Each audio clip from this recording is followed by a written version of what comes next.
नमस्कार मित्रों, नमस्कार आप सबको मेरा नमस्कार। मेरा नाम अश्विन वैद्य है।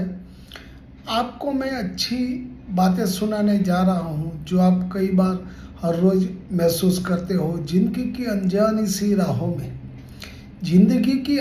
सी राहों में कुछ ऐसे अजनबी भी मिल जाते हैं जो वक्त के साथ हमारी ज़िंदगी का बेहद ज़रूरी हिस्सा बन जाते हैं।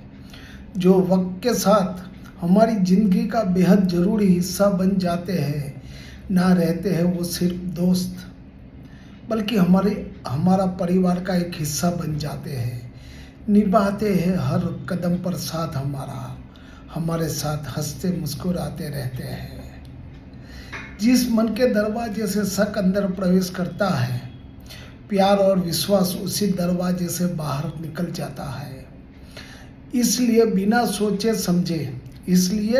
सोचे समझे किसी पर शक मत करना, क्योंकि बताई गई हर बात सच में नहीं होती है।